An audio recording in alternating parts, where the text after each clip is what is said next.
The chandelier light shimmered across the marble floor of the Grand Royal Hotel, reflecting in Isabella Marino's anxious eyes. She wasn't supposed to even be here tonight. She was just a volunteer, a student at St. Andrews University helping serve wine and manage the guest list for the charity gala. But when she looked up from her tray and saw him, the air left her lungs. Luca Moretti. Tall, broad-shouldered, wearing a black tailored suit that whispered danger. His reputation preceded him, whispered in fearful tones across town. The Moretti name was synonymous with money, power, and blood. Bella didn't belong anywhere near him. Yet when his dark eyes caught hers from across the room, she froze. For one long, impossible moment, it felt like gravity itself shifted. Later she found herself outside on the terrace, needing air. The night was cool, the city below glittering like spilled diamonds. She didn't hear him approach, but she felt it, the heat of him at her back, his voice a low murmur. "Cold out here for an angel," he said. Her heart stuttered. "You shouldn't say things like that." "Why not? You look like one who fell by accident." She turned to face him, and it was like something inside her snapped. Conversation blurred into stolen glances, glances into touches, and touches into a kiss that burned away every reason she had to resist. In the hotel suite upstairs, everything became a blur of passion and disbelief. Luca was fire, dominant, magnetic, relentless, but with surprising gentleness when he discovered her truth.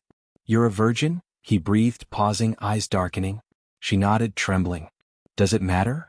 His answer was a kiss, deeper, slower. "It matters more than you know." Hours later, she lay awake beside him, his arm heavy across her waist, the world impossibly silent. Shame and confusion battled with something she couldn't name. Before dawn, she slipped away quietly, heart pounding, praying never to see him again. But as Luca watched her disappear through the suite's glass doors, a dangerous smile curved his lips. "No one touches what's mine," he whispered. And in that moment the game began. Bella stared at her reflection in the small bathroom mirror of her apartment, the night still playing on a loop in her mind. The scent of his cologne lingered faintly on her skin, sharp, masculine, unforgettable. She gripped the sink, forcing herself to breathe. What had she done? She had promised herself she'd wait, for love, for trust, for something real. But one night with Luca Moretti had shattered every promise she ever made to herself. She didn't even know why she'd gone with him. Something about his presence had made it impossible to say no. Her phone buzzed. A message from her best friend Mia. "You disappeared last night. Everything okay?" Bella typed back a lie. "Yeah, just tired. Went home early." She deleted the message thread immediately after. No one could ever know. Across the city, Luca sat in his sleek penthouse office, a glass of scotch untouched beside him. His men waited for orders, but his thoughts were elsewhere, on her. The girl with trembling lips and wide, honest eyes. The virgin who had walked away from his bed before dawn, leaving behind only the faint scent of vanilla and a silk ribbon she'd worn in her hair. He had bedded countless women. None lingered in his mind longer than the morning after. But Isabella, she was different. Innocent, pure, untarnished by the shadows he lived in.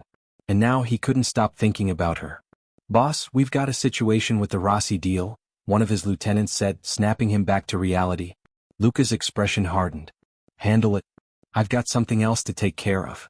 He opened his laptop, fingers moving swiftly across the keys. Within minutes he had her full name, address, university, even her schedule. He leaned back in his chair, the faintest smirk curling his lips. "You shouldn't have run, bella ragazza." Meanwhile, Bella sat by her window, clutching a cup of tea that had gone cold hours ago. She told herself it was over, a mistake, nothing more. But deep down she could still feel the weight of his gaze, like he was out there somewhere, watching. And she wasn't wrong. 3 days passed, but Bella still couldn't shake the feeling of being watched. Every time she walked to class, every time the wind stirred her hair, it felt like someone's eyes followed her. She told herself she was being paranoid, that it was just guilt. But even guilt didn't make your skin prickle like this. Across the street from the university, Luca sat in the back of a sleek black Mercedes, tinted windows concealing him. He'd been watching her for hours, the way she tucked a strand of hair behind her ear when she was nervous, the way she smiled faintly when she helped an elderly woman cross the street. She was light and he was darkness. But he'd already decided, light or not, she belonged to him. "Boss," Marco, his right-hand man, said quietly. "You sure this is a good idea? She's not like the others." Luca cut him off with a cold look. "Exactly. That's why I can't let her go. That afternoon, as Bella left her class, two men in leather jackets approached her. Hey, sweetheart, one sneered. Got a minute? She froze, panic rising. The men stepped closer, too close. Before she could scream, a third man appeared from nowhere, slamming one of them against a wall. The other stumbled back, cursing before bolting down the street. Bella stood frozen as her rescuer turned toward her. The world seemed to narrow until all she could see were his eyes, dark, familiar, and filled with something dangerous. Luca, she whispered. He smiled slightly, his knuckles still bleeding. You really should be more careful, Bella. The city isn't safe for someone like you. Her heart pounded. Were you following me? Protecting you, he corrected softly, stepping closer. You might not know it, but you're part of my world now. Before she could answer, he brushed a stray hair from her face, a simple touch that sent a shock through her body, then walked away, leaving her trembling on the sidewalk. Bella pressed a hand to her chest, trying to steady her heartbeat. She should have felt safe. Instead, she felt trapped, by his gaze, by his words, by the truth she didn't want to admit. Luca Moretti wasn't done with her. Not even close. Bella hadn't seen Luca since that night on the street, but his presence lingered, like a shadow she couldn't escape. Everywhere she went, something reminded her of him. The hum of a black car engine idling too long near her apartment, the faint scent of his cologne when she passed through crowded hallways, the memory of his voice saying she was part of his world now. She wanted to believe it was all coincidence. But when she came home one evening to find a black velvet box on her doorstep, tied with a silver ribbon, denial became impossible. Inside was a single white rose, real, freshly cut, and a note written in elegant handwriting. Innocence should be protected, not lost. Oh. Her pulse raced. She ripped the note apart, tossing it into the trash. But her hands shook for hours afterward. The next morning, she confronted him. She found his name, Luca Moretti, in news articles online. The words Mafia boss and organized crime appeared again and again, making her stomach twist. She didn't know which terrified her more, that he was dangerous, or that she'd already fallen under his spell. When she stormed into the Moretti-owned restaurant downtown, trembling but determined, the guards at the door exchanged wary glances before letting her through. Luca looked up from his table, surprise flickering across his face before it softened into something darker. Bella, he said, standing. You came to me. You left a rose on my doorstep, she snapped. You had me followed. What do you want from me? He didn't flinch. To protect you. I don't need your protection. He stepped closer, lowering his voice. You have no idea what kind of men are out there, cara mia. You think you can walk away from me after what we shared? After I touched what no man ever had? Her breath caught, anger and something unspoken flashing in her eyes. You don't own me, Luca. He smiled faintly. You keep saying that. But the world doesn't work that way. You're already in deeper than you think. As she turned to leave, he added quietly, and if you don't believe me, ask your father. Bella froze. Her father? Luca's gaze hardened. He's been in debt to my family for years.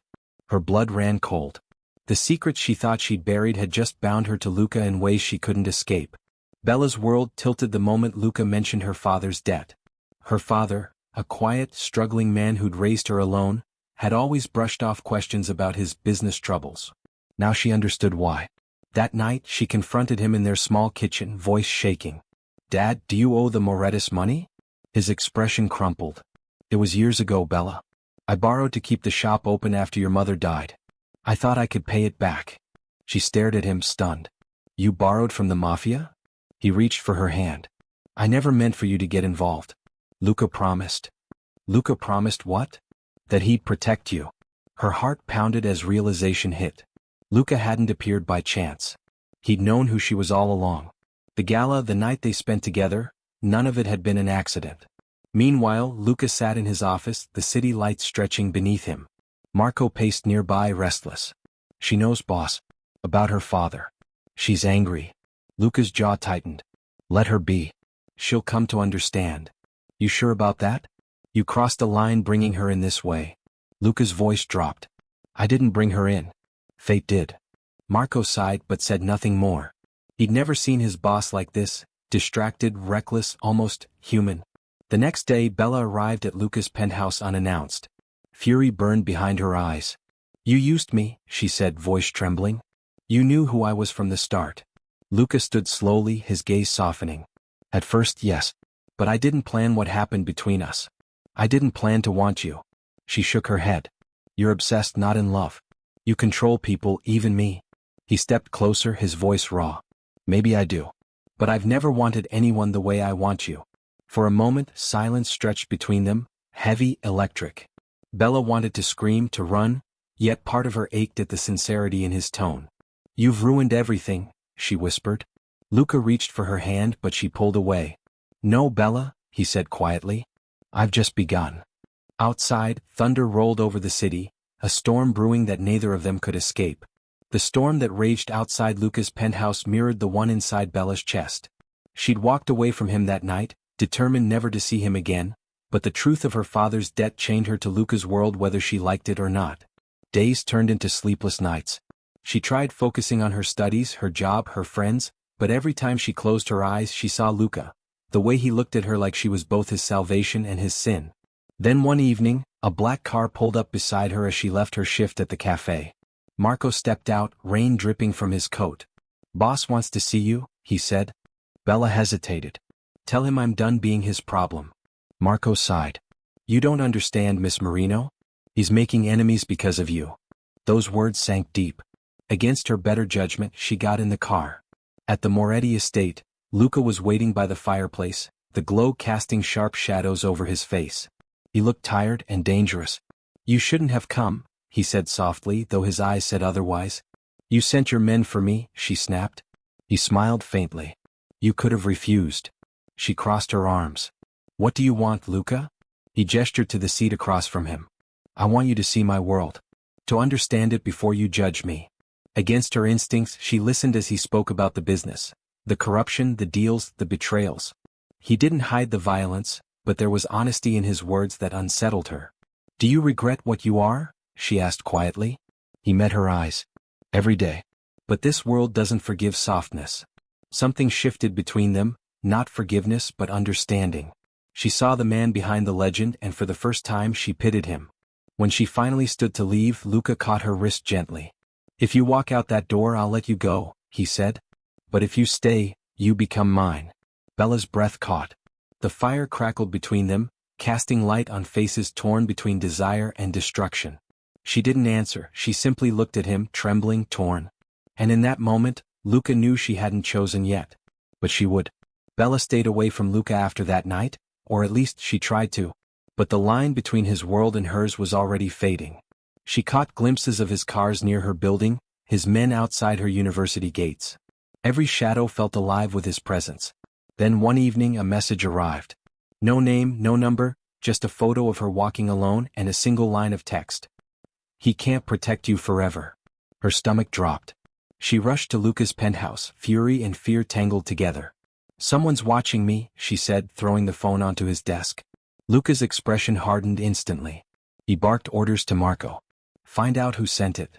Within hours, Luca had answers, and they weren't good. The Rossi family, a rival syndicate, had discovered his weakness. Not his businesses. Not his empire.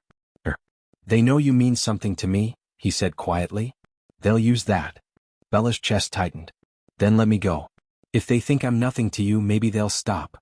Luca's gaze snapped to hers, sharp and unyielding. You think I could let you go now?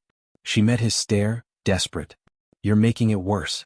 You said you wanted to protect me, then do it by staying away. For the first time she saw something like pain in his eyes. I can't. You're the only thing that still feels real. Before she could respond, Marco burst through the door. Boss, they hit one of our warehouses. Left a message. Tell your girl to wave goodbye. Luca's blood ran cold. Get her somewhere safe, he ordered. I'm not hiding, Bella protested. But Luca's hands gripped her shoulders, voice low but trembling with fury. This isn't about pride, Bella. Swore. They won't just hurt you, they'll destroy you to get to me.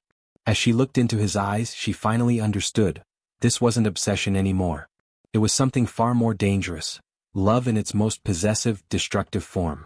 That night, she packed a small bag as Luca's men prepared a safe house. Outside, the city hummed with tension. And far across town, the Rossis watched through security feeds, smiling. They had found the Mafia king's weakness. And her name was Isabella Marino. The safe house was hidden deep in the countryside, old stone walls, a roaring fireplace, guards stationed outside. To Bella, it felt less like protection and more like a prison. Days passed in uneasy silence. Luca visited only at night, bringing food, updates, and attention that filled every corner of the small cabin. "They've gone quiet," he said one evening, removing his jacket. "Too quiet." Bella sat by the window, arms wrapped around herself. "Maybe they've given up." He gave a bitter laugh. "Men like the Rossis don't give up. They wait." She turned to face him. "You can't keep me locked away forever, Luca." He moved closer, his tone dark and low. "You think I want this? Every time I walk out that door, I'm risking someone finding you. I'm risking you." Her voice trembled. "And what if I don't want to be your risk anymore?" Luca's eyes flashed. "Too late. You are." The air between them thickened, anger, fear, and something else neither dared name. She stood, pacing. "You don't understand. This isn't love, Luca. It's control. You're obsessed because I said no." He stepped forward, catching her wrist. "I'm obsessed because you made me feel alive again," he said hoarsely. "You think I chose this? I can't stop seeing you, hearing you." She pulled free, shaking. "Then you'll destroy both of us." Before he could reply, Marco burst through the door. "Boss, they found us." Gunfire erupted outside. Luca grabbed Bella, shoving her toward the back exit. "Stay behind me." She heard shouting, breaking glass, the echo of shots. The world blurred, chaos, smoke, fear. Then strong hands pulled her away. Not Luca's. When her vision cleared, she was in the back of a van, Rossi's men surrounding her. "Tell your boyfriend we've got his precious girl," one sneered. "Let's see how far he'll go to get her back." Bella's heart pounded as the van sped into the night. Back at the cabin, Luca dropped to his knees amid the smoke, realization slamming into him like a bullet. They had taken her. And for the first time in years, the Mafia boss didn't feel powerful. He felt helpless. The world narrowed to one purpose for Luca Moretti: getting Bella back. For 3 sleepless days, he tore through the city's underworld, interrogating anyone who'd ever spoken Rossi's name. His empire trembled as he unleashed the full force of his fury. Men disappeared. Warehouses burned. Alliances shattered. When Marco finally tracked the Rossis to an abandoned shipping dock, Luca went alone. Inside, Bella was tied to a chair, pale, trembling but alive. The Rossi heir, Matteo, circled her lazily. "You should have stayed away from him, sweetheart. He's poison. But now, you'll die for his sins." A gunshot cracked through the air before he could finish. Matteo fell lifeless as Luca emerged from the shadows, smoke curling from his weapon. "Touch her again," Luca said coldly, "and I'll end your entire bloodline." The Rossis scattered. Within minutes, Luca had Bella in his arms, trembling against his chest. "You came," she whispered. "I'd burn the world for you," he said, voice breaking. "And I nearly did." When they finally reached safety, Bella didn't speak for a long time. She stared at him, this man who had risked everything, whose hands were still shaking. "You can't live like this," she said softly. "You can't keep fighting everyone." He met her gaze. "Then tell me how to stop." "Leave it behind," she said. "The guns, the blood, the fear. Start over." Luca laughed bitterly. "You think a man like me can start over? I think a man who loves me can try." Her words hit him harder than any bullet. For the first time in his life, he felt something heavier than vengeance: redemption. Days later, in a quiet church on the edge of town, he knelt before her, not as a Mafia boss but as a man. "I can't promise you peace," he said, voice rough. "But I can promise to fight for it, for us." Bella's eyes glistened. "Then that's my vow too." Outside, the city still burned in places. But for a brief, fragile moment in that church they believed in something new, a love stronger than power and purer than fear. Months passed and the Moretti empire began to change. Slowly, quietly, Luca started dismantling the darker corners of his world. The guns were silenced. The blood debts forgiven. His men followed out of loyalty, or fear of losing the only leader they'd ever trusted. For Bella, life was finally still. She moved back into her apartment, returned to her classes, and tried to pretend she was just another student again. But every evening she found herself looking at the city skyline, wondering if he was out there, watching, protecting, missing her. He was. One night, she found him waiting outside her building, leaning against his black car, the faintest smile on his lips. "You shouldn't be here," she said softly. He stepped closer. "You think I could stay away?" She looked up at him, at the man who had once terrified her, now stripped of his armor. "You promised me peace, Luca. Did you find it?" He shook his head. "Not without you." She hesitated. And your world? The business. I'm done, he said simply. What's left isn't worth more than you. For the first time she believed him. The fire in his eyes was still there, but it had changed, not burning to destroy but to protect, to endure. They spent that night walking along the river, hand in hand, the city lights dancing on the water. There were no guards, no guns, no deals, just two people who had survived everything love should never have to survive. Months later the headlines read, Moretti Enterprises goes legit, new CEO promises, a different legacy. Bella smiled when she saw it. The past would always follow them, but so would hope. That evening, Luca came home to find her waiting on the balcony. You kept your word, she said softly. He brushed his fingers along her cheek. And I'll keep keeping it. As the sun set over the city that had once been their battlefield, Bella leaned into him, whispering, So this is forever? Luca's lips curved into a faint smile. Forever or never, Bella mia. And for the first time neither of them doubted the answer.